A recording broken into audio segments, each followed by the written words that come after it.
Hello, and this time on the Mortgage and Protection Podcast, we are continuing the conversation on auction bridging finance with Georgina from Henchurch Lane. Welcome back, Georgina. Thank you for joining us. Are you ready to answer some more questions?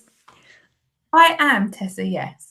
Perfect. Okay, well, let's see what else we've got here then. So, first of all, what are the risks involved in auction bridging finance? Now, we might have touched on a few of these points in part one, but it's always good to confirm, isn't it?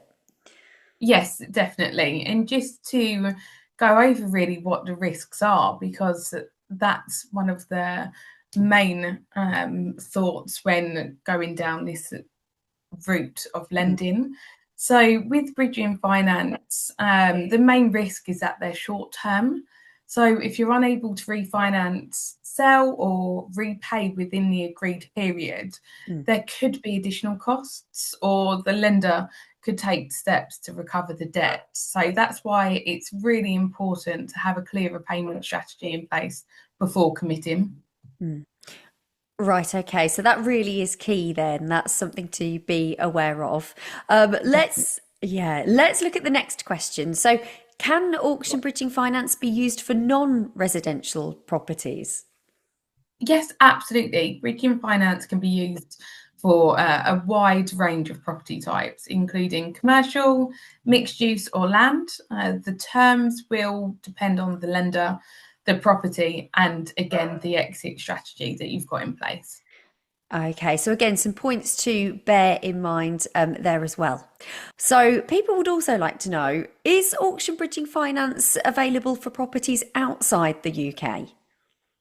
Uh, I'd say generally no. Bridging finance loans are usually tailored to properties within the UK. If you are looking to buy overseas, that would usually involve different types of finance, and Mm. you'd need to explore lenders who specifically deal with international property. So that would be something completely separate. Right, okay, so hopefully that's useful to know there then if you were wondering. So, how long does it typically take then to get approval for auction bridging finance? I think we've talked about this on other episodes before. Is it quite quick, the process? It is, yeah. So speed's one of the main advantages to bridging finance. In some cases, approval can be arranged within a matter of days, All right. though it does depend on the lender and how quickly documents are provided. Mm. It's often much faster than a traditional mortgage, which is why it's especially good for auction. Mm. Yes, okay, well, there we go. Fast finance. Let's continue on then to this question. So, can I use auction bridging finance if I already have a mortgage on another property? Yes, you can. Absolutely. Many people who use bridging finance already have mortgages on other properties. The key point is whether the loan can be secured and whether you can demonstrate, again, a clear plan for repayment, a clear exit strategy from the bridge. Mm. Okay, so again, that is key there. It's the exit strategy, isn't it? All about that. Um, Yes. right, so we've got three questions left for our part two episodes. Are there any restrictions then on how the auction bridging finance funds can be used? So, lenders do typically want the funds to be used for property related purposes, such as completing a purchase, carrying out refurbishment, or covering auction deadlines.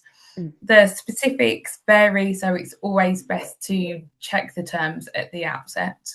Mm. Okay, so there we go. Some points there to bear in mind as well.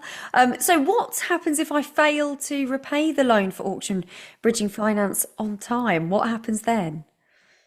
So, if repayment doesn't happen by the end of the agreed term, you could face higher interest charges, fees, or in the worst case, repossession of the property that's being used as a security. That's why, again, just because it's so important, a well thought out exit plan is kind of key from the offset. Okay, so there really is a running theme here, isn't there? And I think there's someone in the background that wants to get involved in this episode, isn't there?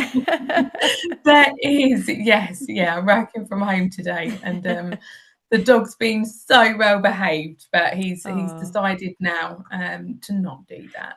Well, we're nearly there anyway, so we'll end on this note, as we always do. And you've Brilliant. demonstrated this, but how can a broker help here then? Have you got anything else you'd like to add?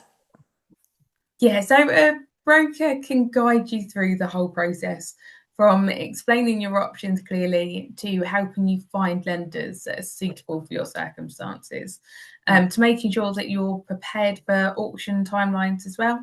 They can also highlight potential risks and ensure that you fully understand what you're getting into, and obviously how you're going to be repaying that as well.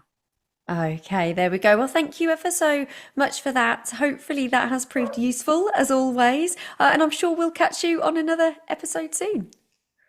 Brilliant.